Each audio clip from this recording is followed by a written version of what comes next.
네, 안녕하세요. 신박사 인사드리겠습니다. 2020년 10월 7일 수요일 장마감 복귀 방송 하도록 하겠습니다. 오늘 추석 연휴 이후 이제 3일 연속으로 우리나라 시장이 강한 어떤 흐름을 보였는데요. 굉장히 고무적인 것 같아요. 어제 같은 경우는 미국 시장이 좀 빠졌지 않습니까? 근데 한국 시장이 오늘 그래도 적지 않은 코스피 0.89%, 코스닥이 0.82% 상승으로 마감됐거든요. 굉장히 고무적인 것 같고요. 그만큼 이제 우리나라 시장 회복 속도가 좀 빠른 것 같습니다. 경제 전체적으로도 전 세계 대비 상당히 빠르게 수출 회복이라든지 경제 회복이 됐다는 측면, 그런 부분들이 좀 영향을 미치는 게 아닌가 싶고요. 이번 어닝 시즌에 맞춰가지고 이 전기전자 섹터도 수출 호조에 따라가지고 좀 실적이 반전되는 그런 가능성이 좀 있기 때문에 시장 전체적으로 좀 좋은 분위기가 있는 것 같고요. 어제 이제 트럼프 대통령이 그 경기 부양안을 이제 일단은 멈춘다, 중단한다, 이렇게 발표했기 때문에 시장이 좀 밀렸지 않습니까? 사실 트럼프 대통령의 어떤 입방정이 증시에서 좀 호들갑을 보인 어떤 그런 흐름이었고요. 저는 다 회복되는 어떤 시세라고 생각해요. 결국 트럼프 대통령이 만든 거죠. 이분 거래 기술이라는 책을 보면 굉장히 재밌어요. 상황을 악화시키고 그걸 수습하면서 좋은 어떤 협상안을 이끌어내는 그런 자신의 어떤 협상의 기술들을 결국 쓰고 있는 것 같아요. 지금 여전히. 그런 것 같고요. 나중에 자신에게 그 경기 부양안의 통과 부분을 유리한 방향으로 어떻게 또 만들어낼 것 같아요. 그래서 이번에 이 부분이 증시를 빠뜨린 거는 사실 기회라고 보면 될 것 같고요. 그리고 이제 중소형 바이오 종목들이 최근에 굉장히 급등하고 있습니다. 오늘 아이큐어 6%, 오스코텍도 한 8% 급등하는 흐름을 보여주고 있고요. 바이오톡스텍 4%. 그러니까 지수가 조금 주춤하거나 할 때는 결국은 주춤하는 것까지는 아니죠. 근데 연말까지 제가 볼 때는 이 중형주단의 기업들, 시총이 한 3천억에서 한 2조 언더에 있는 기업들이 조금 세게 움직일 가능성이 높아요. 그런 기업들은 매집 세력들이 굉장히 매집을 했기 때문에 이 단기간에 어떤 모멘텀이 있으면 그냥 확 끌어올리거든요. 그래서 제가 볼 때 그런 종목들 한번 포인트를 체크해드리는 시간 가질 거고요. 그리고 셀트리온 영국 일상 이제 결과 발표가 이제 임박한 것 같은데요. 그 관련된 기사 보면서 영국 일상이 성공 일지에 대해서 한번 전망을 해보는 그런 어떤 내용들도 한번 얘기를 해봤습니다. 그리고 이제 오늘 전기차 쪽, 배터리 쪽 얘기도 좀 드리려고 하는데요. 이쪽에서 배터리 쪽 역시나 우리나라가 세계 1위죠, 현재. 전기차도 현대차가 이제 전 세계에서 2위 그룹을 형성하면서 판매를 하고 있기 때문에 앞으로 이제 고성장 산업에서 우리나라가 항상 패스트 팔로워 어떤 위치에서 퍼스트 무버의 어떤 위치를 가져가는 그런 걸 좀 볼 수가 있는 거고요. LG화학 쪽에서는 제가 이제 누누이 좀 말씀드렸지만 누군가 선동을 하고 있다. 어떤 측에서 선동을 해가지고 개인 투자들이 매도하게 만들고 있다. 그거에 선동되신 분들이 종종 제 유튜브에 와서도 이제 댓글을 남기시고 잡주 LG화학을 추천한다 그러는데, 그런 선동꾼을 조심해야 됩니다. 그래서 최근에 제가 확인한 것들도 이따가 좀 말씀드릴 거지만 하여튼 재미나면서도 참 무서운 사람들 많아요. 그런 것 같아요. 그래서 그런 내용들 한번 준비를 해봤고요. 오늘 증시 한번 정리해 보도록 하겠습니다. 오늘 해외 시장 대비해서 우리나라 시장이 조금 더 좋았던 것 같고요. 일본 시장은 약보합 정도. 그리고 홍콩 시장 0.8% 강세, 대만 0.3% 강세. 아직 마친 건 아니죠. 상해 증시가 약보합 정도. 어제 미국 증시가 나스닥이 1.5% 빠졌죠. S&P도 1.4%. 일단 우리나라 증시가 좀 강한 어떤 흐름을 보였고, 수급이 좀 의미 있었던 것 같아요. 수급이 외국인이 5,500원을 땡겨버렸어요. 선물 쪽에서. 그래서 이제 프로그램에 했던 매수 이제 세를 끌어들이면서 이제 기관들이 4,300억 정도 순매수하면서 개인들이 3,400억, 양시장 합쳐서 3,700억 정도를 순매도했습니다. 그래서 이런 어떤 수급의 흐름이었고요. 주요 종목들 보면 삼성전자 이번 분기 실적에 대한 기대감이 좀 있거든요. 그래서 제가 볼 때는 조금 올라가는 추세를 보이지 않을까 생각이 되고요. LG화학도 0.89% 상승하면서 이번 실적 전망치 이따가 좀 말씀드릴 거지만 좋아요. 예. 뭐 어차피 뭐 BEP 배터리 쪽에서도 BEP를 넘겼기 때문에 좋은 흐름 보여줄 거고, 화학 부분도 이제 턴어라운드 하기 시작했기 때문에 국내에서도 경기 민감 섹터가 이제 지수를 같이 견인해주는 그런 흐름으로 가는 것 같아요. 삼성바이오 같은 경우 1.2% 상승했고요. 오늘 기관들이 좀 많이 매수한 것 같아요. 기관들이 14,000주. 예, 꽤나 매수했죠? 14,000주면 금액으로 치면 100억 좀 넘네요. 하여튼 삼성바이오는 21선을 이제 21선은 아니고 121선 중장기평선을 돌파를 했습니다. 현대차도 그래도 플러스권 마감이 됐고요. 셀트리온도 거의 1% 상승권으로 마감됐고요. 11선 정도까지 올라왔는데 아직까지는 중장기평선 그리고 21선은 좀 멀게 있네요. 카카오는 보합 정도, 그리고 삼성 SDI는 플러스 0.6% 정도 강세로 마감됐고요. 코스닥 쪽에서 오늘 좀 뚫어진 거는 좀 중소형주들이 많이 올랐던 것 같아요. 중소형주들이 좀 많이 올랐고 시총 상위주들은 크게 뭐 오른 종목은 없던 것 같아요. 콜마 B&H, 솔브웨인 정도가 좀 강세를 보였고, 뭐 두드러지게 뭐 시총 상위주는 뭐 오른 건 아니네요. 오스코텍이 오늘 8% 정도 상승하면서 강한 흐름을 보여줬고요. 모멘텀이 연말에 있기 때문에 뭐 단순히 여기서 이렇게 됐다고 해가지고 시세가 끝나진 않을 거예요. 그리고 이제 박셀바이오 이제 물어보신 분들 좀 많으신데요. 예, 박셀바이오는 저는 뭐 여전히 홀딩입니다. 예, 조금 더 매수를 했고요. 이 종목은 누군가 좀 매집을 하는 것 같아요. 예, 보니까. 그리고 이제 바이오톡스텍 같은 경우도 뭐 결국은 매집은 다 된 것 같고요. 셀트리온 2대 주주지 않습니까? 셀트리온이 못 가니까 이렇게 그냥 옆으로 기는 형태로 만드는 것 같고요. 거래가 없죠 최근에. 타이밍은 아마 노릴 거예요. 셀트리온 뭔가 이슈 나오고 올라가는 타이밍에서 띄우려고 이제 아마 붙을 거라고 생각이 되고요. 그 정도로 좀 체크를 하시면 될 것 같고, 그리고 셀트리온 그룹주 한번 볼게요. 셀트리온 그룹주 같은 경우는 최근에 이제 거래가 굉장히 급감했습니다. 그러니까 시세 변동은 크게 중요한 포인트는 아니고요. 언제든 이제 이슈가 나오는 걸 기다리는 형태 같아요. 아직까지 셀트리온은 121선, 21선이 좀 먼 형태, 아직까지는. 그래서 조금 더 이슈가 나와야지 좀 움직일 수 있는 그런 형태 같고요. 헬스케어도 보시면 최근 들어서 가장 낮은 거래량이에요. 65만 주. 그렇죠? 그래서 등락도 굉장히 적어요. 상하로 합쳐가지고 한 2% 내외 정도에서 움직였고요. 그만큼 변동성이 작고 거래가 급감한다는 것은 뭔가 어떤 큰 방향을 앞두고서, 그리고 뭔가 큰 재료가 나오기 앞서서 나오는 어떤 전조 현상과 같기 때문에 그런 부분에서 좀 잘 기다리고 있으면 될 것 같고요. 셀트리온 제약도 마찬가지예요. 셀트리온 제약은 121선도 안 깼습니다. 중장기 평선도 지금 안 깬 채 옆으로 좀 기는 형태. 등락도 굉장히 작아요. 상하로 해가지고 1% 내외 정도. 거래량도 오늘 보시면 20만 주도 안 되죠? 그만큼 큰 방향을 앞둔 형태 같고요. 그리고 제넥신. 제넥신 같은 경우도 최근에 거래량이 크진 않죠. 등락도 오늘 크지 않았고. 결국 뭐 큰 방향을 앞둔 형태 나오고 있고요. 재료가 이제 또 예정이 돼 있으니까 백신에 대한 중간 결과 기다리면 될 것 같습니다. 뭐 KNX 같은 경우도 시세 살아있죠? 우상향의 어떤 패턴을 살아가고 있고요. 녹십자 같은 경우 최근에 좀 많이 빠졌죠.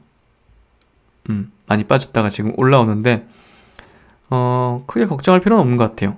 녹십자 같은 경우도 여기서 붕괴됐다 생각하는 사람이 있는 반면, 저 같은 사람은 지수 조정에 의해서 과도하게 좀 밀린 형태다고 생각하는 사람도 있는 거고, 그래서 임상 모멘텀이 여전히 살아있는 뭐 그런 종목이다 보시면 될 것 같습니다. 네, 그러면 이제 본문 내용 들어가서요. 첫 번째 소식은 조금 안타깝고 화나는 내용인데요. 그 대주주 양도세 과세 기준을 이제 종목당 3억 원으로 이제 하향하는 부분을 이번에 이제 국정감사에서 홍남기 기획재정부 장관에게 이제 물어봤는데, 이제 고용진 이제 의원이 이제 물어봤는데, 이미 2017년도에 결정된 사안으로 수정할 생각이 없다고 밝혔습니다. 참 황당한 좀 내용인 것 같은데요. 예, 많은 분들 이 기사를 보고 아마 많이 분노하셨을 거라고 생각합니다. 뭐 납득 가능한 이유를 댔다면 모르겠지만 그런 이유도 없습니다. 그저 이제 결정된 사안이기 때문에 그대로 밀고 나간다. 어차피 뭐 주식 양도세라는 게 자산 소득자와 근로 소득자의 과세 형평에 관한 것이기 때문에 뭐 어쩔 수 없다. 이런 식으로 이제 답변을 한 것 같아요. 그러면서도 뭐 동학개미라고 표현하는 개인주주의 역할이 이번에 코로나19 과정을 좀 넘기는, 위기 과정을 넘기는 부분에서 중요한 역할을 했다고 이제 인정을 했는데도 불구하고, 이게 이제 정책 당국자들의 굉장히 유연성이 좀 약하다는 걸 좀 말해주는 것 같아요. 어제 같은 경우도 굉장히 좀 제가 화를 내는 어떤 식으로 표현했지 않습니까? 서정집 회장을 국정감사로 이제 불러들이는 내용에 대해서. 근데 이 부분도 상당히 좀 안타까운 것 같아요. 예, 이런 생각을 그대로 이제 유지시키면 뭐 그대로 이제 가는 거잖아요, 3억이. 근데 참 이 대주주 과세 기준을 하향하는 게 대주주잖아요, 대주주. 대주주라는 게 제가 기억하기로는 예전에는 코스피 종목 1% 이상 갖고 있는 사람, 그리고 코스닥 주식은 2% 갖고 있는 사람, 이상 갖고 있는 사람, 그걸 이제 대주주로 해가지고 이렇게 양도세 기준을 했거든요. 근데 지금은 사실 우리 지방에서도 아파트 가격 치면 뭐 3억 원 다 넘어가잖아요. 그러니까 일반 서민들도 그런 정도인데, 뭐 서울은 뭐 10억씩 다 넘어가는 거고, 그런데도 불구하고 이 대주주라는 어떤 기준 자체, 명분이, 이 세금을 매기는 명분 자체가 대주주잖아요. 그걸 지금 3억으로 측정한다는 게 말이 되는지 좀 안타까운데요. 그래서 이제 대주주라는 어떤 용어를 제가 한번 검색을 한번 해봤어요. 대주주. 예. 주식회사에서 대다수의 주식을 소유하고 있는 주주. 예. 대다수의 주식을 소유하고 있는 주주입니다. 지금 삼성전자 시가총액이 300조가 넘습니다. 거기에 3억을 들고 있는 사람이 대주주입니다. 셀트리온의 주식이 지금 34조 정도 됩니다. 거기에 3억을 들고 있는 사람이 대주주입니다. 보통 회사의 경영권을 지배하고 있는 경우가 많다. 대주주는 보통 회사의 경영권을 지배하고 있는 경우가 많다고 이렇게 돼 있어요. 참 안타까운 사실인 것 같습니다. 제 유튜브 구독자분의 대다수는 지금 한 50대 이상인 분들이 상당히 많으신데요. 그렇다면 자녀분들이 이제 대부분 있으신데, 연령이 적게는 뭐 중고등학생, 그리고 이제 대학생 이상, 아니면 이제 뭐 결혼 정년기 이 정도 되는 분들이 많으실 걸로 생각합니다. 그러니까 2030 세대가 최근에 이제 동학개미 운동을 이끌었다고 뭐 표현할 정도로 주식 계좌 증가 수에서도 절반 이상이 2030 세대였다고 하잖아요. 이 청년 개미들 집 사려고 주식 투자한다. 보십시오. 이 밀레니얼 세대라고 불리는 이 세대의 재무 목표 우선순위 비율을 보십시오. 주택 구입 마련, 주택 구입 재원 마련, 은퇴 자산 축적, 결혼 자금 마련. 결혼 자금 마련이 집 한다는 거 아니에요? 투자 종잣돈 마련. 이거 뭐 집 살려고 하는 거 아니에요? 그렇죠? 이렇습니다, 지금. 예. 이런 거를 지금 정책 당국자들은 지금 희망을 꺾는 거죠. 이런 것들이. 예. 이게 이제 뭐 얼마나 세금을 걷겠습니까? 세금을 위한 게 아니라 이제 어떤 자산 소득자하고 근로소득자의 어떤 과세 형평을 위해서 한다 그러는데, 지금 그 부분을 맞추는 게 그냥 원론적인 부분에서 그 부분을 맞춘다는 게 중요한 포인트가 아니잖아요. 결국은 이제 국민들의 지금 뭡니까? 국민들이 원하는 게 뭡니까? 국민들의 목소리가 뭐예요? 최근에 20만 명 이상의 그 청와대 청원을 한 거는 그냥 싸그리 그냥 무시한 거라는 거잖아요. 참 그런 것들이 좀 안타까운 것 같아요. 뭐 이런 어떤 사연들 보면 지금 국민들이 어떤 상황인지를 좀 빨리 인식하고, 어차피 2023년 되면 전면 과세가 되기 때문에 지금의 이 대주주 양도세 과세 부분은 충분히 유예를 해도 되는 문제고, 국민들이 동의를 하고 그런 목소리를 내고 있는데도 불구하고 원칙상 그렇게 결정된 사안이니까 그게 참 안타까운 것 같아요.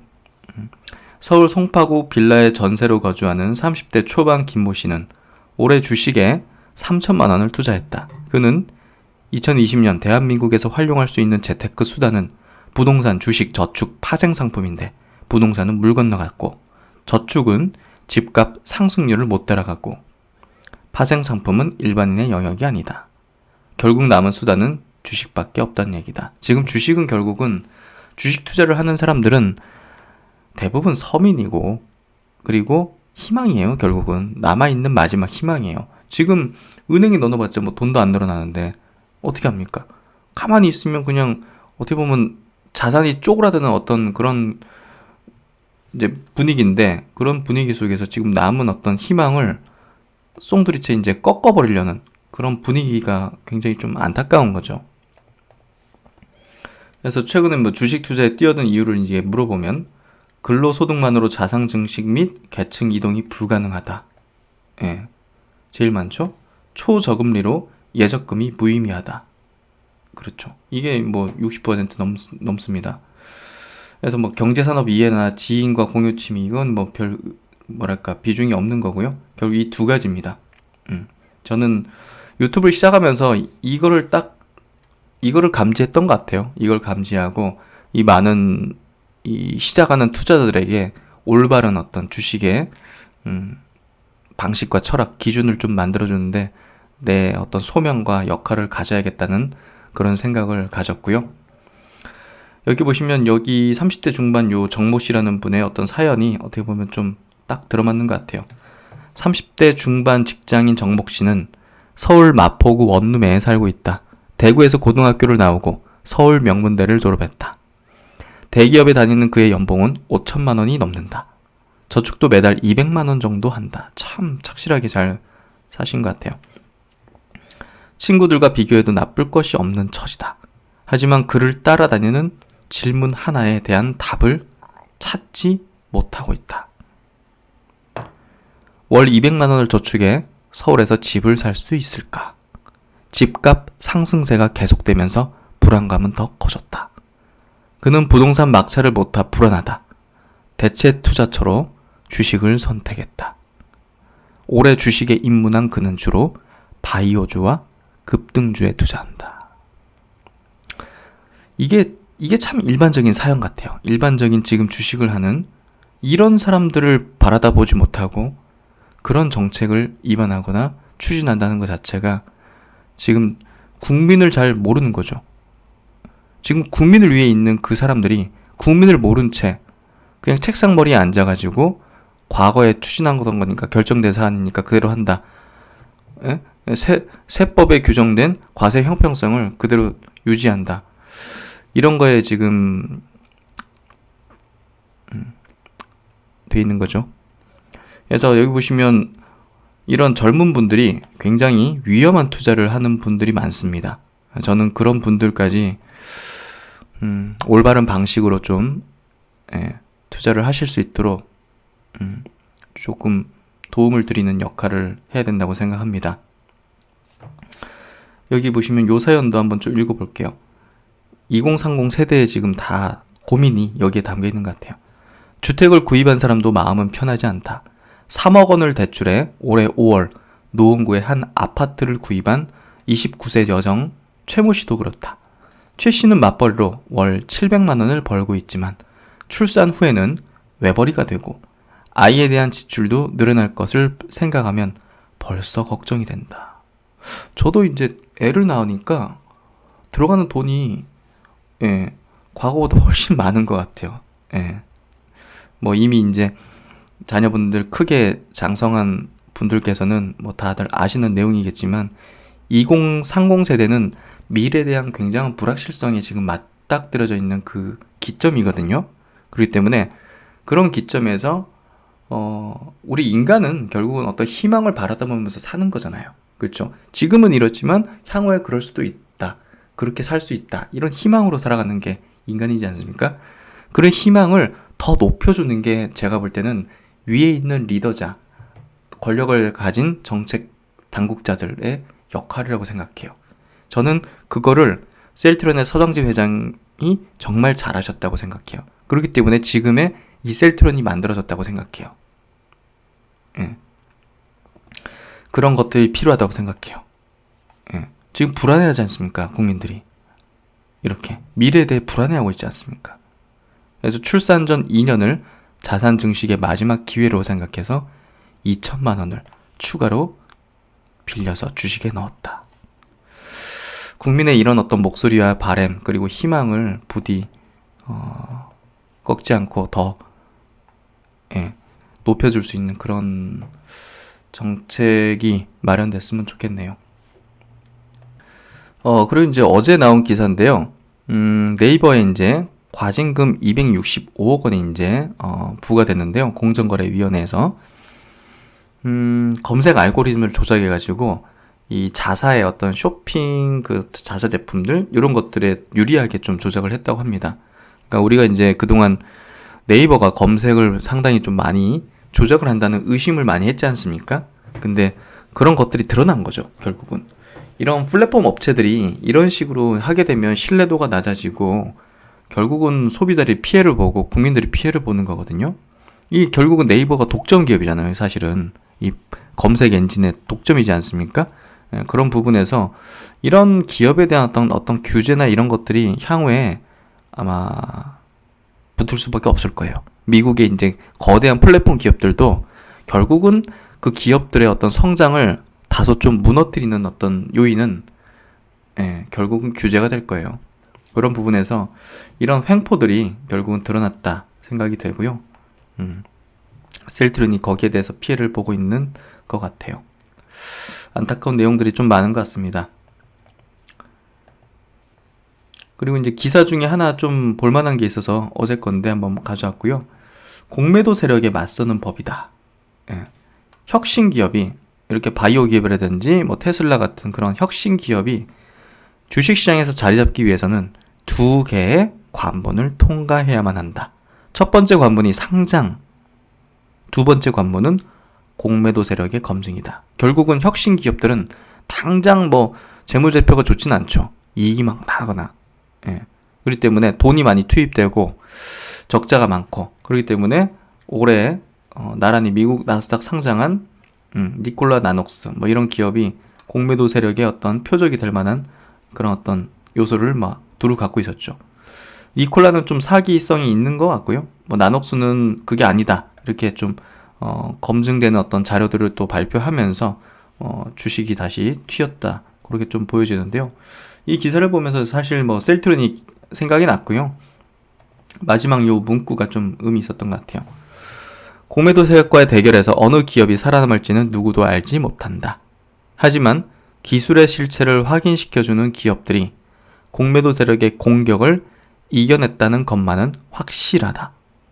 이번에 나녹스를 공격한 머디 워터스는 2018년 테슬라를 부도가 머지않았다고 공격했다. 그 공격의 결과가 어떠한지는 테슬라 현재의 주가가 증명을 하고 있다. 언제나 말은 실체 앞에서 무력한 법이다. 그렇죠? 언제든 셀트론 앞에 있는 이 공매도 자체도 결국은 실체 앞에서는 무력화될 수밖에 없을 거라는 생각이 듭니다. 그리고 이제 셀트론 소식입니다. 셀트론 항체치료제, 지금 코로나 항체치료제, 영국에서 지금 일상 경증 환자 대상으로 효능에 대한 어떤 검증을 하고 있죠. 일상이 사실상 효능 확인이 됐다 이런 기사인데요. 이거는 뭐 팩트 기반이 아니라 약간의 추측성 기사입니다. 그렇기 때문에 왜 이런 제목을 뽑고 이런 생각을 하는지를 한번 보면 될 것 같아요. 그 정도로 보면 될 것 같고 제 생각에도 효능은 어느 정도 확인됐다고 보여져요. 사실은 여러 가지 그래서 그런 내용들 한번 얘기 드려볼 텐데요. 일단 한국에서는 건강한 사람 대상으로 임상 1상 안정성은 확인된 게 뭐 결과적으로 나왔죠. 그리고 경증 1상, 그리고 이제 중증 뭐 이상, 뭐 2, 3상, 이건 진행 중에 있는 거고요. 그래서 지난달 상업용 의약품 생산이 이제 들어갔고 9월 달부터 연말에는 조건부 허가 가능성 대두되고 있고, 이 부분들은 다 알고 있고요. 지금 유럽 국가 이상 승인이 좀 이어지고 있잖아요. 루마니아를 기점으로 미국도 이제 승인을 받았고, 유럽 7개 국가도 이번 주 다음 주 내로 이제 받을 것이다. 서정진 회장이 어제 이제 행사에서 발표를 했었는데요. 결국은 이제 영국 일상 효능이 확인되었다고 개인적으로 생각해 볼 때도 추정이 돼요. 미국, 루마니아 승인이 완료됐잖아요. 루마니아는 특히나 이제 유럽에 있는 국가고, 임상 과정에서 이제 어떤 문제가 있었다면 사실 이상 승인이라는 게 좀 이루어지기가 쉽지가 않죠. 예. 특히나 이제 한국과 이제 유럽 쪽에서는 지금 비밀 유지 계약을 해가지고 임상 내용들을 서로 이제 외부에 발설하지 않고 교류를 하고 있거든요. 예. 영국 쪽하고도 이제 한국 식약처가 다이렉트로. 그렇기 때문에 2, 3상을 내줬어요. 예. 환자 대상으로 2, 3상을 하도록 승인을 떨어졌어요. 그러니까 1상에 대한 어떤 윤곽이 어느 정도 좀 영국에서 윤곽이 있는 거죠, 사실은. 예. 그렇기 때문에 그런 부분에서 2, 3상을 내줬다는 것 자체로 우리는 효능은 어느 정도 확인됐다고 추측해 볼 수 있어요, 사실은. 예. 그런 부분을 보시면 될 것 같고요. 그게 확인이 안 되는데 2, 3상을 지금 글로벌로 지금 내주고 있다. 그것도 좀 어불성설이죠. 예. 그런 부분으로 좀 우리가 이해할 필요가 있다 생각하고요. 이건 뭐 개인적인 생각입니다. 아직 팩트 나온 건 아니고. 그래서 코로나19 바이러스 G형과 GR형, GH형, 이것들이 지금 유럽과 미국에서 이제 유행 중인 바이러스 유형이죠. 예, 그렇기 때문에 그런 부분에서 지금 변이에도 이 바이러스 이제 셀트리온 항체 치료제가 잘 듣더라, 예, 중화 능력이 있더라, 이 부분이 굉장히 중요해요. 글로벌 임상에서 승인받는 부분에서도 굉장히 중요한 포인트예요. 그걸 정부에서 이번에 발표했다는 거는 해외에서 임상 승인을 해주시면 됩니다, 이렇게 공표한 거예요. 이걸 국민한테 얘기했다기보다는 다른 나라에 어떻게 보면 공표했다는 생각이 들어요. 갑자기 왜 이 얘기를 갑자기 하잖아요, 식약처에서 이번에 중대본에서. 그러니까 그런 부분에서 어느 정도 확인됐는데, 일단 팩트가 나오면 예, 이건 상당한 임팩트가 있을 거라고 생각돼요. 그래서 현재 개발이 진행되고 있는 CDP-59가 클레이드, 이제 개통상 G형과 GR형에 대해 방어 능력, 중화 능력이 있음을 확인했다. 결국은 돌연변이 발생과 무관하게 이제 백신 같은 경우도 마찬가지로 효능을 보일 수 있다. 이런 얘기를 하는 거고요. 그래서 초기에 이제 보통 코로나19 초기에 S형과 V형이 대다수였기 때문에 이걸로 이제 실험실에서 실험해가지고 효능이 있다 해서 발표했던 바이오 기업들 중에서는 아마 지금 변형된 이런 어떤 G형 관련된 바이러스에는 조금 효능이 떨어지는 경우도 있을 거예요. 뭐 주가는 띄워놓고. 예. 그렇기 때문에 이런 것들을 정부는 많은 어떤 뭐랄까요, 좀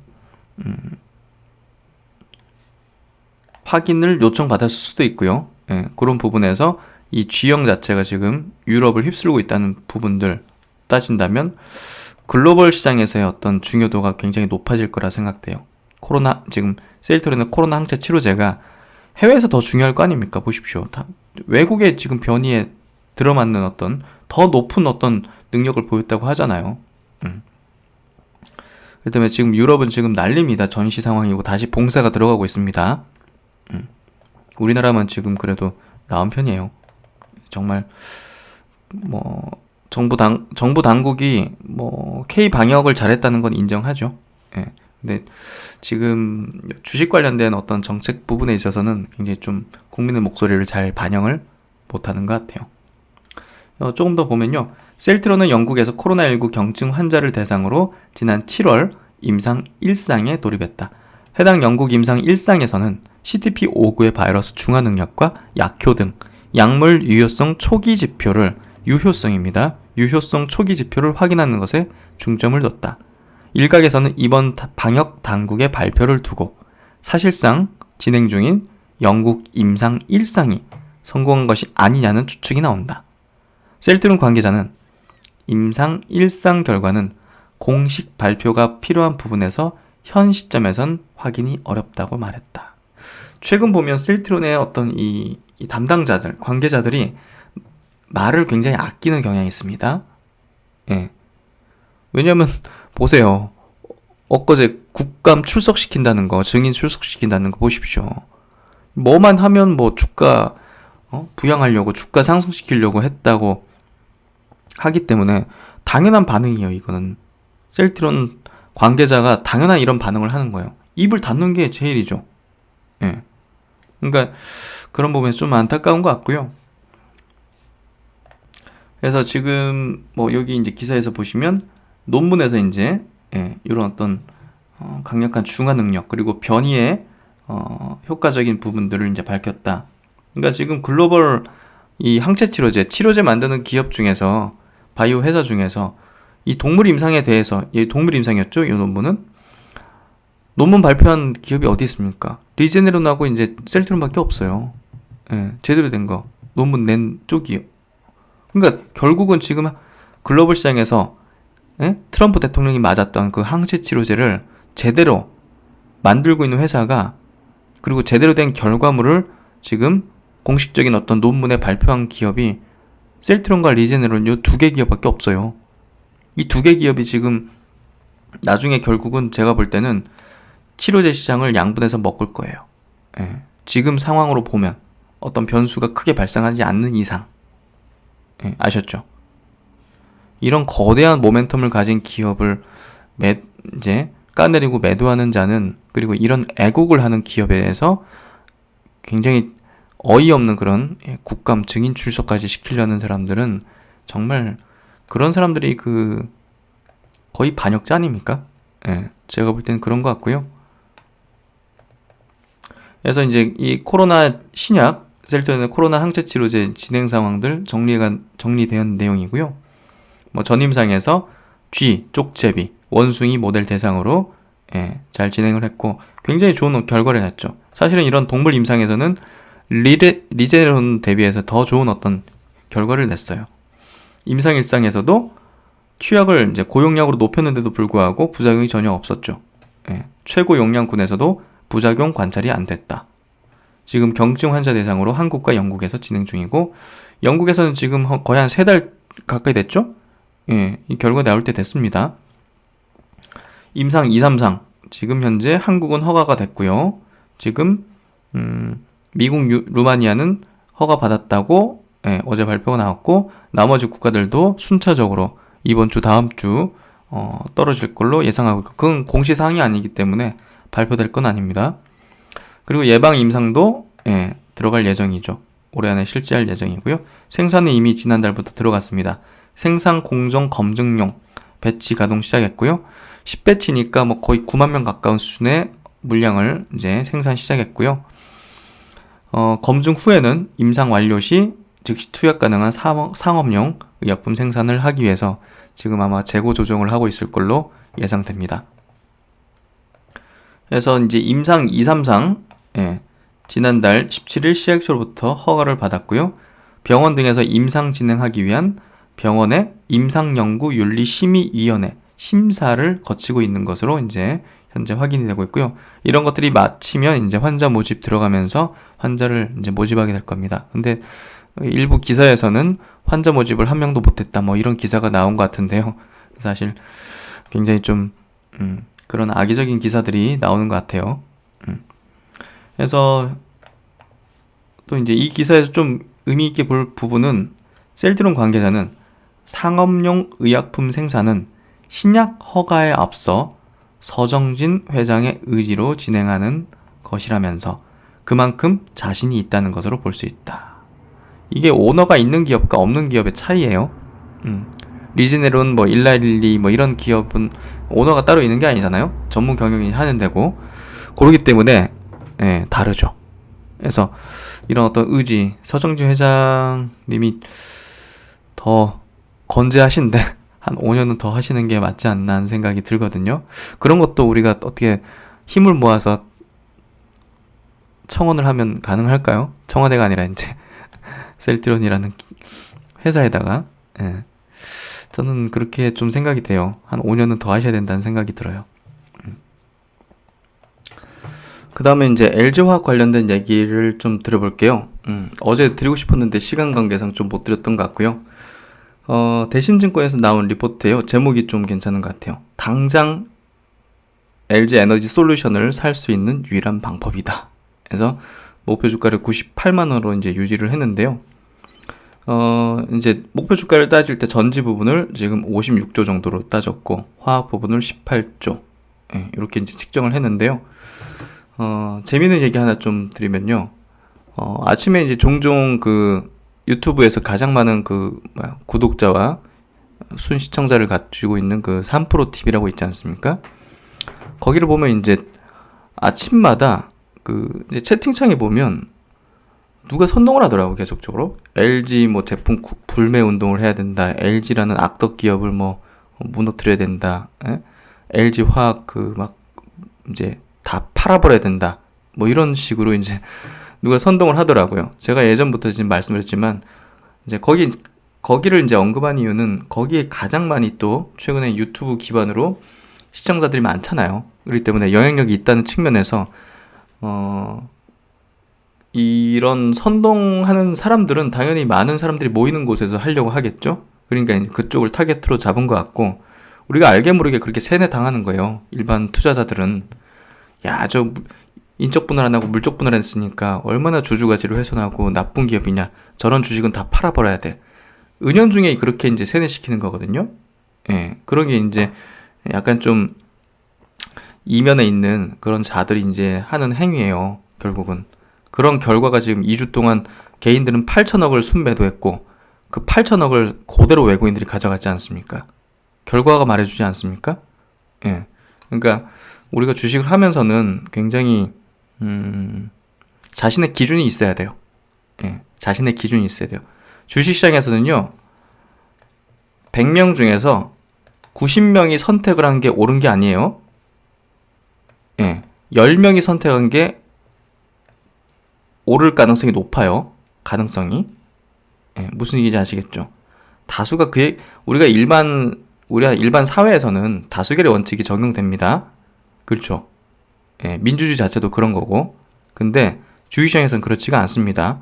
많은 사람이 얘기를 하고 있고, 많은 사람들이 막 이거 뭐 좋다 좋다 하고 있고, 많은 사람들이 셀트리온을 좋다 좋다 하는 사람들이 다수가 아니죠, 사실은. 예. 그런 걸 떠올려 보세요. 결국은 소수가 생각하는 게 맞을 가능성이 높고, 제가 볼 때는 LG화학은 선동을 하면서 많은 대부분의 개인 투자자들에게는 90%의 개인 투자자에게는 안 좋다는 인식을 심어주는 어떤 선동꾼이 있다. 예, 그렇게 얘기를 좀 드리고 싶고요. 뭐라 해도 2차 전지 시장은 계속적으로 커나가는 시장이고, 그리고 거기에 이제 선두급 업체 1, 2위를 다투는 기업은 LG화학입니다. 기술력으로나 이제 점유율 면에서나. 예. 그다음에 지금 현재 당장 살 수 있는 방법은 이 종목을 갖고 있는 겁니다. 그 얘기를 좀 드렸고요. 그래서 이번 3분기 이제 어닝 시즌 돌입하기 때문에 실적에 대한 부분이 중요하겠죠. 예. 이번에 3분기 영업이익도 7,645. 예. 분기 대비 이제 41%의 증가로 시장 기대치를 상회할 전망이다. 결국은 화학 부분도 이제 좋아지는 그런 흐름을 보이는 것 같고요. 그리고 전지 사업 부분의 경우 전분기 대비 매출액이 한 30% 정도 증가할 전망이다. 중국 테슬라 모델 3 및 가전 수요 호조에 따라 소형 전지와 전기차 수요 고성장에 따른 이런 어떤 성장이 이제 얘기를 해주는 것 같고요. 전지 부분의 이제 영업이익이 이제 BEP 넘어서면서 이번 분기에는 1,658억 정도가 증가가 예상된다. 그래서 유럽이 이제 유럽의 어떤 전기차 시장이 커져가는 거에 고스란히 이제 수혜를 받는 대표적인 기업이죠. 그런 부분에서 LG화학은 탑픽이다. 그 다음으로는 이제 삼성 SDI를 보시면 되고, 그래서 2차 전지 전기차 쪽으로 사신다면 당연히 삼성 SDI와 함께 두 종목을 같이 매수를 하는 거를 계속적으로 제가 말씀을 드렸죠. 그럼 이제 어제 그 코리아 인베스트먼트 페스티벌 2020에서 이 LG화학의 김종현 사장이 직접 발표대로 이제 관련된 내용들을 얘기했기 때문에 그 내용들, 뭐 중요한 내용들 한번 짚어볼게요. 제목이 전기차 시장의 성장과 LG화학 배터리 사업의 미래라는 이제 제목이고요. 뭐 시장 동인, 성장의 동인 자체가 출발이 정책이죠. 예, 초기 전기차 시장은 정부의 장려 정책으로 인해서 성장을 했고 20년 전으로 환경 규제 강화로 성장을 지속할 걸로 전망된다. 코비드19 발생으로 전기차에 대한 지원이 확대되어 전기차를 확 전환이 더욱 가속화될 것으로 예상한다. 해서 유럽 같은 경우는 벌금이 CO2 이산화탄소 1g 배출당 초과시에 차량당 95유로를 부과해요. 예, 이거 어마어마한 수준입니다.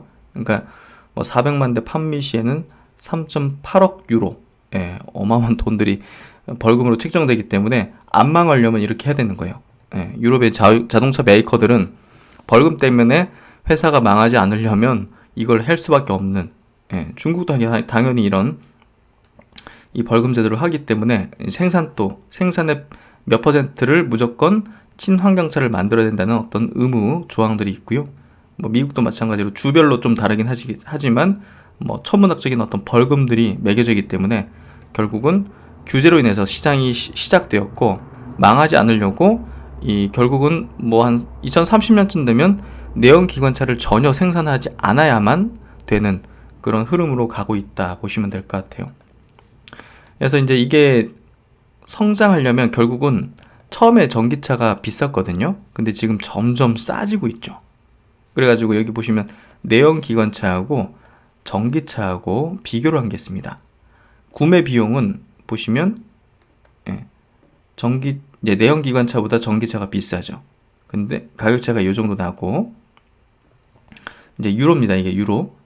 US 달러군요. 예, US 달러로 이제 기준인데 연간 연료비로 따지면 내연기관차가 1,500달러 정도, 그리고 전기차가 413달러 정도 나와서 이거를 이제 갭을 메꾸려면 5.5년 정도 이걸 전기차를 사용하면 내연기관과의 처음 구매 비용의 갭 차이가 메꿔진다고 보면 돼요. 예, 이해되시죠? 점점 이제 배터리 셀 가격도 이제 낮아지고 있는 추세이기 때문에 이게 낮아지게 되면 구매 비용도 점차 내연기관차랑 격차가 줄어들겠죠.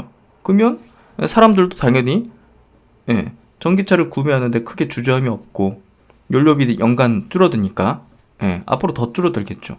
뭐 그런 부분에서 본다면 전기차로 이제 처음에 정책으로 시작했지만 소비자들도 이제 어느 정도 이제 사용하는 어떤 유인들을 만들어내는 흐름으로 가기 때문에 점점 더 이제 전기차 시대가 올 수밖에 없다. 이제 시장이 성장한다. 이렇게 좀 얘기를 하는 거고요. 그리고 이제 성능 굉장히 좋아지고 있는 거죠. 배터리 성능도 뭐 계속 좋아지고 있고, 배터리 성능이 좋아지면 이제 주행 거리가 늘어나고 또 전기차 전용 플랫폼이 적용되면서 여러 가지 세그먼트, 전기차도 막 소형, 중형, 대형 뭐 해가지고 SUV형 뭐 여러 가지 형태로 차종으로 이제 다양하게 출시될 수 있다는 점. 플랫폼으로 되면 이제 또 가격도 굉장히 낮아질 수 있기 때문에 개발비가 낮죠.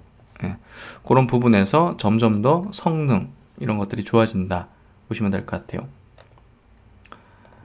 그리고 이제 주요 이제 메이커들의 어떤 이제 전기차 이제 목표 자체도 뭐 현대차가 25년까지 100만 대, 그리고 폭스바겐이 25년까지 300만 대, 테슬라가 25년까지 200만 대, 그리고 GM이 25년까지 100만 대. 그러니까 지금부터 한 5년 안짝으로 이렇게 몇백만 대 어떤 그 판매 목표들을 갖고 있거든요. 거기에 따라 지금 캐파들을 생산 시설을 늘려나가기 시작하기 때문에 그런 부분에서 기대감을 많이 가질 수 있는 거죠. 이게 현실화되기 전에 이제 주가는 먼저 반영할 거 아닙니까? 그걸 우리가 바라다 봐야죠. 결국은 팩트가 되면 오늘 올릭스라는 종목 보셨죠? 기술 수출 나오니까 주가가 이제 빠지죠.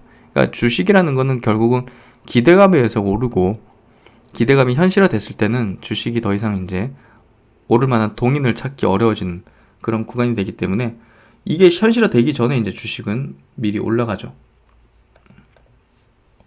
그래서 미래 전기차 시장에 대한 전망을 볼 때는 결국은 이제 충전 인프라도 굉장히 중요하죠.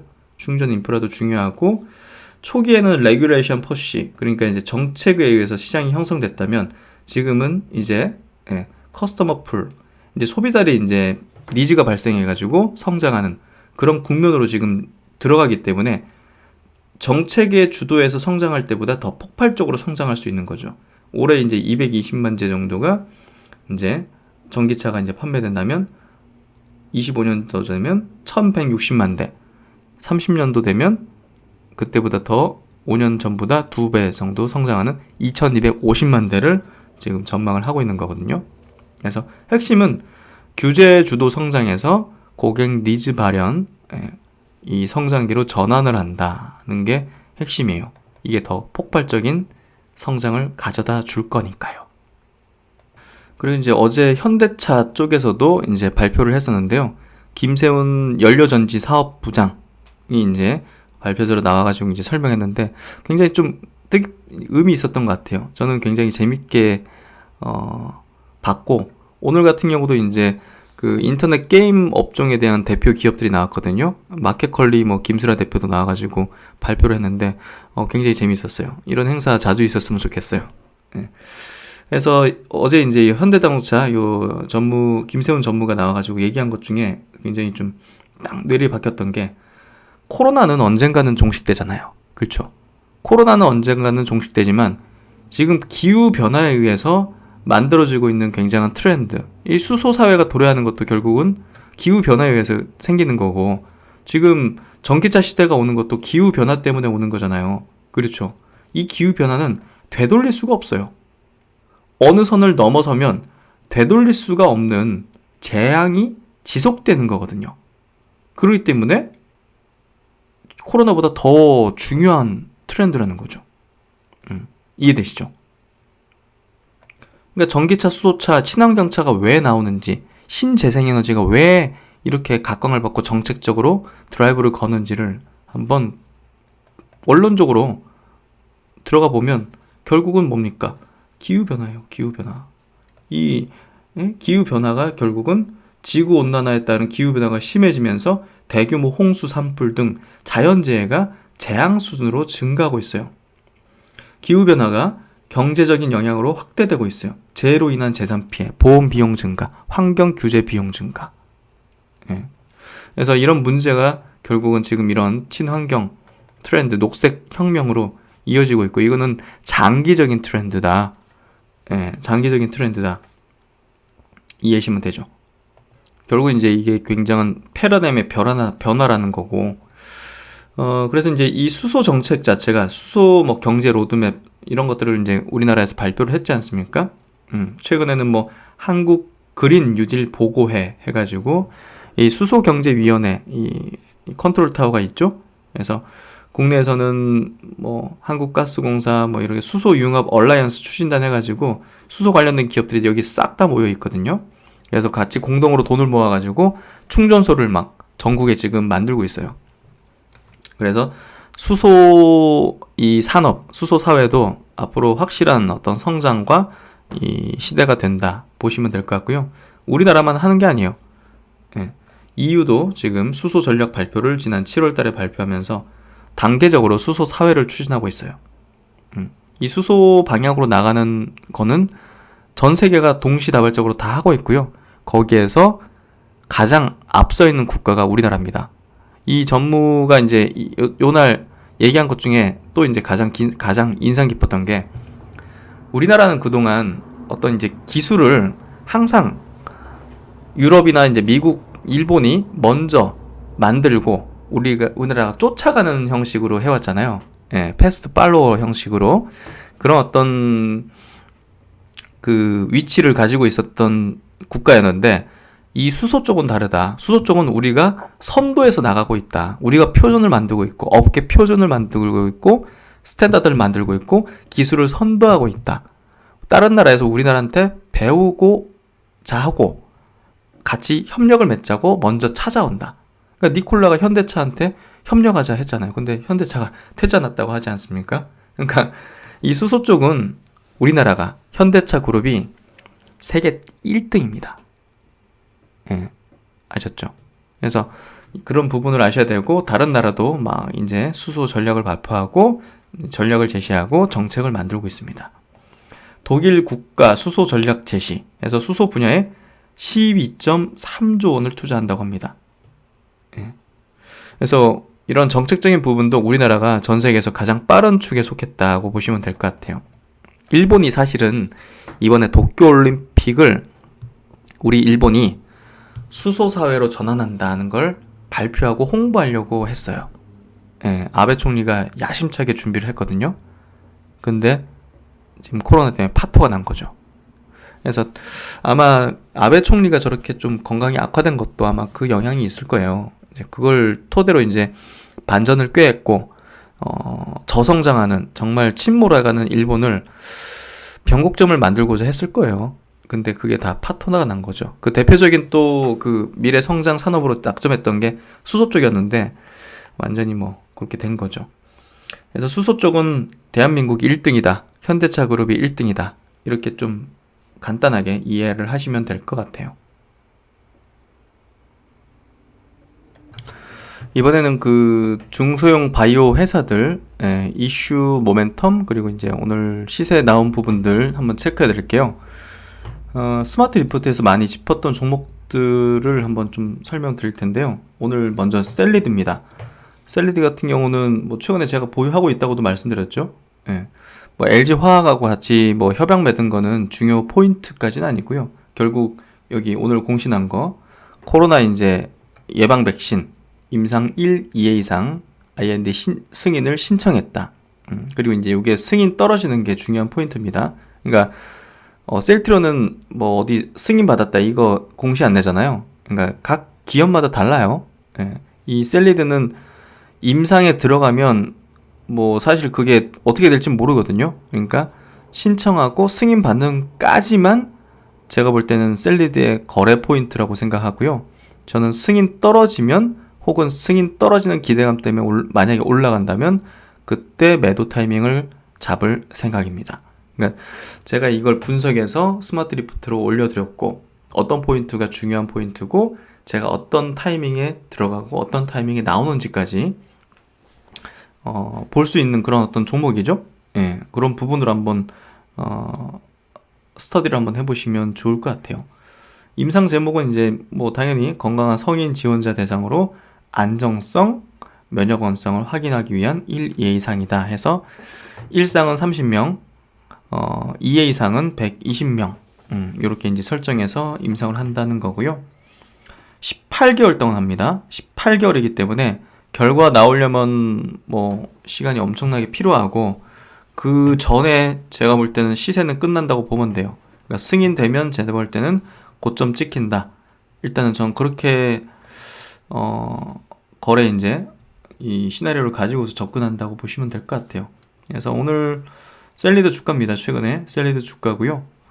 이렇게 이제 올랐을 때 제가 이제 매물 흡수하는 형태다 말씀드렸고, 시세 튀었고, 네, 요 이제 신청서 제출한 거 나왔는데 시세 트다가 좀 밀렸죠.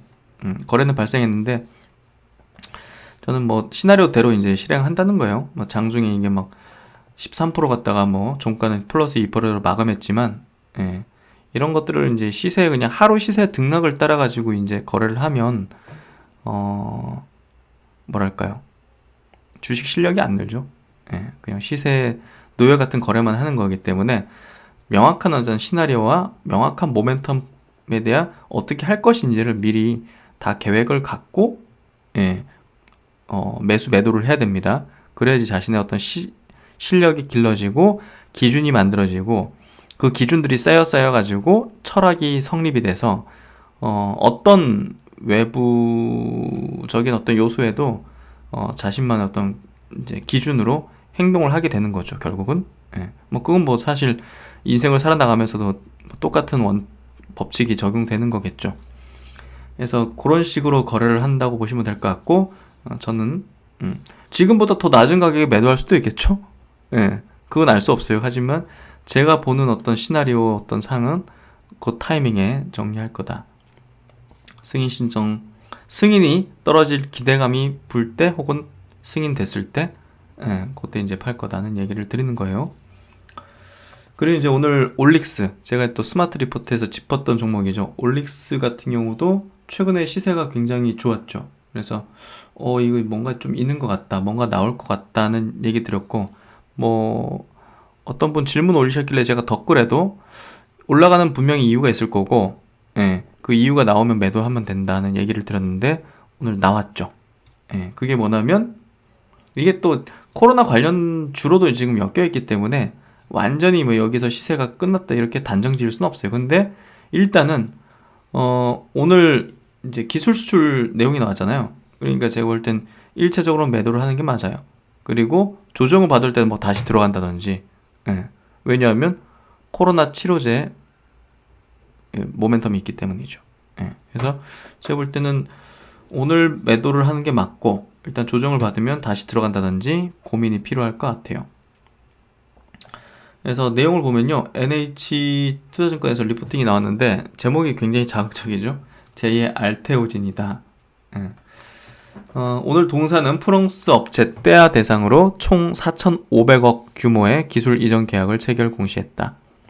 이게 눈에 관련된 거예요. 황반명성. 제가 이제 스마트 리포트 분석해드렸으니까 이게 뭔지는 그 자료를 보시는 게 더 나을 것 같고요.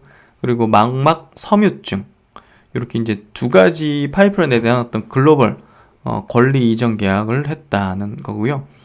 이미 이 OLX301A 황반병성 관련된 적응증으로는 프랑스 떼아에서 이미 총 계약 규모 800억에 이제 가져갔었어요. 근데 이제 뭐 유럽 지역 한정된 그런 계약이었고요. 이번에 이 301A에 대한 계약은 기존 유럽 권리에서 글로벌 권리로 변경되면서 금액이 늘어났어요. 800억 정도에서 2,200억 정도로 증액된 계약 규모이기 때문에 수정된 거죠. 정정 계약인 걸로 보시면 될 것 같고요. 두 번째 망막 섬유증은 처음으로 이제 계약 맺어진 거예요. 그래서 두 계약을 합치면 4,500억 정도다. 근데 안과 질환 추가적인 어떤 두 개 계약을 가능한 어떤 그런 옵션 계약도 했기 때문에 그걸 더하면 최대 9,100억이다는 약간 좀 부풀린 것까지는 아니지만 일단은 뭐 사람들에게 너무 눈에 확 띌 수 있는 그런 숫자로 좀 찍히는 거죠. 일단은 이걸로 보면 돼요. 4,500억 정도. 여기서 뭐 결국 800억 정도 빼야지 신규 계약이라 볼 수 있는 건데, 뭐 이렇게 보면 될 것 같아요. 4,500억 정도 규모의 기술 이전이다. 이게 뭐 들어오는 건 아니고 이제 마일스톤 개념이기 때문에 임상을 진행하면서 들어오는 개념이다. 아직은 초기 임상 중이기 때문에 사실은 이게 들어오려면 상당히 많이 시간이 필요하고 중간에 뭐 어떻게 될지 모르거든요. 그렇기 때문에 기술 수출 계약이 과거에는 뭐 한미약품 기술 수출 막 1조 단위 했을 때는 뭐 주가가 막 두세 배씩 기본적으로 올랐는데 지금은 뭐 중간에 파토 나는 것들도 많이 봤기 때문에 그 정도 임팩트는 가지기 어렵죠. 그래서 이 정도 기대감을 가지면서 올랐기 때문에 결국은 이 건으로 인해 가지고는 매도를 하는 게 맞다. 추후에 이제 코로나 관련 모멘텀은 살아있기 때문에 조정을 받으면 다시 들어갈 수는 있다. 이런 어떤 의견을 드리고요. 올릭스 같은 경우 참 이거 누가 알고 이제 매수한 거죠. 여기서 이런 재료들이 미리 노출된다는 게 좀 안타깝죠. 아는 사람만 이거 매수해가지고 여기서. 근데 많이 크게 수익은 못 내요. 과거처럼. 그래서 그런 어떤 흐름이었다 보시면 될 것 같아요. 그래서 구체적인 어떤 뭐 공시는 이렇게 나와 있는데요. 아까 뭐 리포팅이 나와 있는 거 그대로고요. 이제 유럽에 한정된 어떤 이제 계약 지역에서 좀 복잡해요. 아래 지역을 제외하고 계약을 맺었다는 거니까 뭐 돈 안 되는 국가들이 대부분이거든요. 아시아의 뭐 브루나이, 정말 들어보도 못한 그런 조그만 나라들 있잖아요. 피지, 마크로네시아 연방, 뭐 중국이나 홍콩이나 일본 뭐 이런 데도 있긴 하지만 대만도 있기도 하죠. 대한민국, 그러니까 이런 데 제외하고 이제 글로벌 아시아 주요국들 제외하고 이제 글로벌 판권이다 이렇게 좀 기술된 걸로 보시면 될 것 같아요. 그리고 이제 유틸렉스가 오늘 또 굉장히 굉장히 강한 어떤 재료를 좀 노출했는데요. 유틸렉스 같은 경우는 저도 최근에 좀 고민했지만 중장기적으로 보유 홀딩하는 걸로 저는 조금 관점을 바꿨어요. 예. 그래서 유틸렉스도 조만간 다시 한번 스마트 리포트에서 짚어드릴 생각을 갖고 있고요. 뭐 요 종목도 스마트 리포트에서 자세하게 짚었었기 때문에 한번 제 유튜브 찾아보시면 또 스마트 리포트 내용이 있습니다. 이 기업이 이제 항체 치료제 이제 주로 이제 면역 항체 치료제를 개발하는 기업인데요. 카티 치료제도 개발하거든요. 카티 쪽에서 지금 보시면 고형암, 카티가 보통은 이제 혈액암 쪽으로 이제 주로 치료 효과를 보였거든요. 근데 고형암 쪽에서 동물 실험에서 암세포 100% 사멸됐다. 이거는 굉장히 큰 이슈예요. 단지 이제 이게 오늘 주가에 온전히 반영은 안 됐죠. 1.6% 상승으로 마감됐으니까. 근데 중장기적으로 우리가 바라볼 때 이 기업이 기술력을 갖고 있다는 것을 확실히 인지할 수 있는 거예요. 향후 이것들이 이제 일상 이렇게 나아갈 때 굉장한 임팩트를 낼 수 있다는 잠재력을 갖고 있다는 거. 그리고 이 기업을 저도 굉장히 깊이 있게 팠지만 기술력은 인정해야 돼요. 그래서 주가가 안 올라간 거에 대해서 뭐 불만인 사람들도 분명히 있을 텐데 주주들 중에서 분명히 기다리면 이 기업은 어떤 성과를 낼 걸로 봐요, 저는. 그래서 최근에 중장기 투자로 조금 선회를 했고요. 이제 본격적으로 미국 쪽에 이제 임상 진출도 할 계획이기 때문에 그런 부분들을 종합해 본다면 충분히 중기적인 어떤 관점으로 접근해 볼 필요가 있어요. 여기 보시면 카티 치료제 보면 대조군에서 보시면 이게 이제 암세포 사이즈가 이제 대조군은 계속 증가하죠. 근데 여기 보시면 인젝션 하고 나서 암세포가 쭉 줄어들어서 없어지는 걸 볼 수가 있죠. 이게 고용암이라는 게 의미가 있어요. 고용암.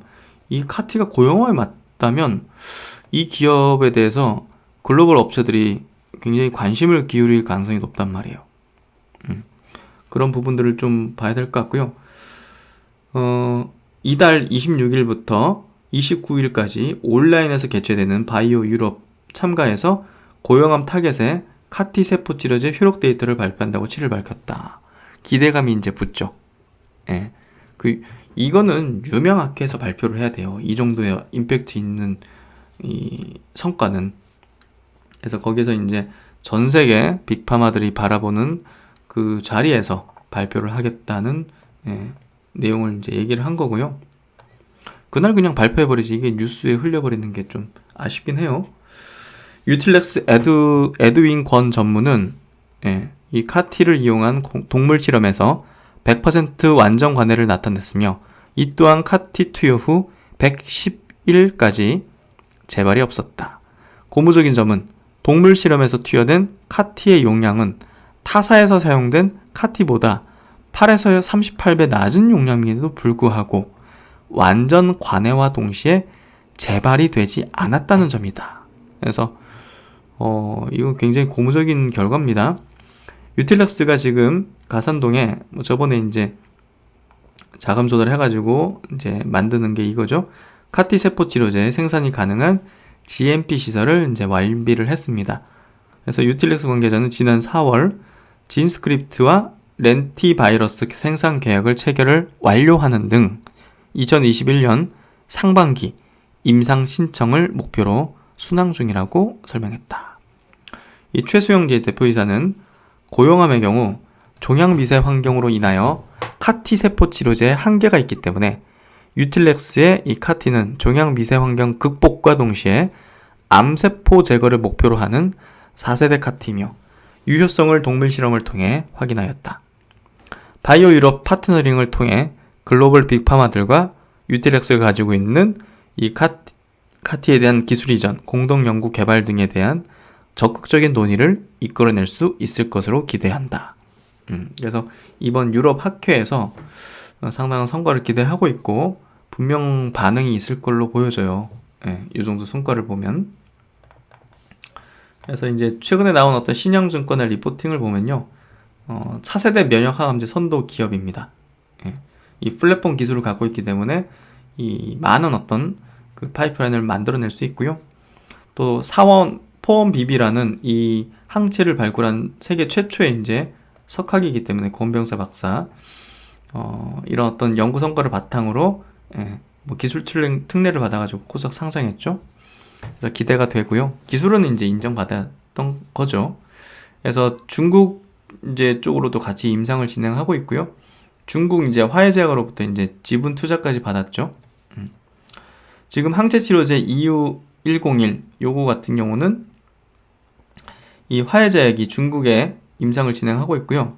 뭐 국내와 미국 같은 경우는 연내 임상 1상 IND 제출을 할 계획입니다. 그래서 올해 연말부터 내년까지 임상 모멘텀들이 있다는 거, 그 부분에서 제가 볼 때는 상당히 좀 기대를 가져볼 수 있는 그런 기업이라고 생각합니다.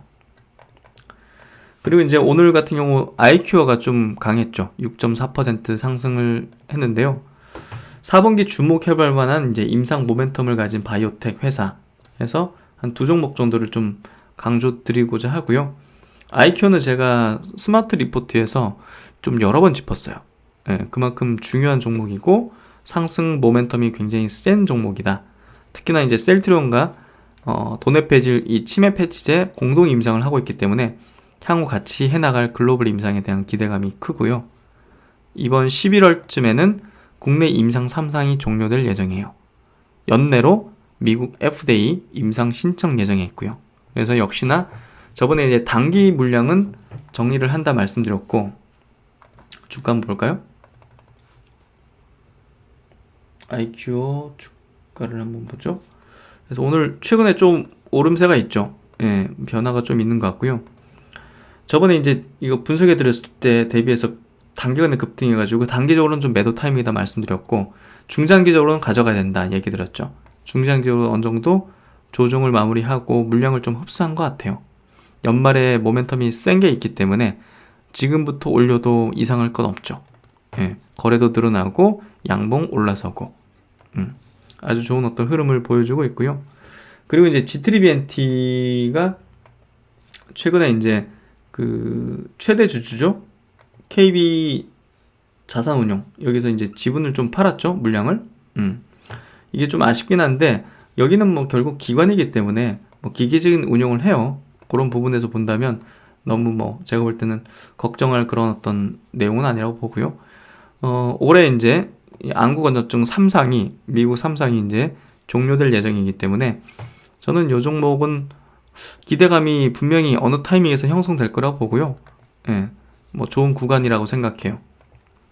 그래서 안구건조증 연내 임상 3상 종료 모멘텀 가지고 있다는 거. 이 두 종목이 조금 3상이잖아요. 3상 자체가 또 많은 투자자 입장에서는 또 임팩트가 크고 하기 때문에 그런 부분에서 4분기 좀 주목할 만한 모멘텀 가진 바이오텍이다. 이렇게 좀 말씀을 드리도록 하겠습니다. 그래서 이제 3일 연속 지금 추석 명절 이후 우리나라 주식시장이 상승했어요. 그것도 미국 시장이 어제 같은 경우는 빠졌는데도 불구하고 우리나라 시장이 오늘 뭐 선물 기준으로 1% 이상 상승하면서 외국인 동안 5,500억 정도 선물까지 순매수 땡겼죠. 아주 뭐 긍정적인 어떤 흐름이고요. 사실 이렇게 방향이 명확하게 나오나 할 정도인데 제가 예상하는 수수는 일단은 뭐 중형주단의 이런 바이오텍 회사들 상당히 좀 세게 나올 걸로 예상했고요. 그런 종목들이 좀 움직이기 시작하는 것 같아요. 그래서 이런 쪽으로 같이 보면서 이 포트폴리오를 좀 잘 어떤 형성하는 그런 거래를 했으면 좋겠고요. 그리고 오늘 좀 얘기 드리고 싶었던 게 이런 걸 한번 얘기 드려볼까요? 제가 유튜브를 통해 가지고 구독자분들하고 뭔가를 소통할 수 있는 뭔가가 있으면 좋겠다는 생각을 했는데 이런 게 하면 어떨까 싶어요. 제가 경제방송국에 있을 때도 이 프로그램은 좀 괜찮다는 생각을 했었어요. 이 시청자분들이 이 자신의 이제 전체 계좌죠. 어떤 종목을 이제 갖고 있고 어느 정도의 비중으로 갖고 있고 그리고 이제 수익률이 어떻게 돼 있고 이런 것들을 이제 정보를 줘가지고 이제 상담을 해주는 거예요. 왜냐면 개별 종목으로 이제 상담을 하는 거는 상당히 좀 뭐랄까 좀 어렵다고 해야 될까? 왜냐면 각자 갖고 있는 단가도 다 다르고, 그렇죠. 조금 애매한 것 같아요. 개별 종목에 대한 상담이 조금 애매한 것 같아요. 제가 이제 완벽하게 모든 걸 알고 있는 뭐 스마트 리포트 관련 종목은 제가 언제든지 뭐 상담할 수 있는 거지만, 그 외에 제가 별로 관심 안 갖는 그런 종목들을 상담할 때는 조금 미진하거든요. 제가 하더라도. 그런 부분에서 볼 때 조금 더 완벽하게 어떤 구독자분이, 시청자분이 갖고 있는 계좌 전체 종목, 어떤 종목을 갖고 있는데 이걸 도저히 어떻게 해야 될지 모르겠다. 그런 것들이 있을 거 아니에요. 그런 것들을 전체 계좌, 전체 포트폴리오 관점에서 상담을 해드리는 거예요. 이런 건 괜찮은 것 같아요. 예. 그래서 그런 부분에서 한번 의견을 한번 여쭤보는 거예요. 여러분에게. 뭐 내가 정말 이런 뭐 오늘 같은 경우 뭐 바이오텍 회사들 뭐 아이큐나 뭐 그런 것들 사고 싶었는데 내가 계좌 물린 것들이 너무 많아가지고 어떻게 살 수가 없다, 이런 댓글들도 많이 본 것 같거든요. 그러니까 결국은 그 전체 계좌를 어떻게 운용해야 될지를 제가 한번 상담해주고 설명드리는데 조금 더 의미가 있다는 생각이 들어요. 예, 무슨 취지인지 아시겠죠? 그래서 이런 걸 해도 괜찮은 건지 제가 금감원에 한번 전화해서 물어봤어요. 그러니까 어떤 반대급부를 돈을 받지 않고 해주는 거는 상관없다 그러더라고요. 그래서 이런 거는 유튜브를 통해서 제가 상담을 해도 전혀 뭐 자본시장법이라든지 전혀 법적인 저촉이 없는 그런 거기 때문에 해드릴 수 있을 것 같고요. 이런 거 괜찮으신지 한번 의향을 여쭤보는 거니까요. 한번 여러 가지 의견 주시면 좋을 것 같아요. 결국 유튜브를 통해서 제가 한다는 취지 자체가 뭐 결국은 여러분에게 투자에 어떤 도움을 드리는 거고, 또 소통을 하면서 보다 더 이제 개인 투자자에게 가깝게 다가가면서 하는 거기 때문에 그런 부분에서 한번 고민해 본 부분이고요. 예, 괜찮은지 한번 여쭤봅니다.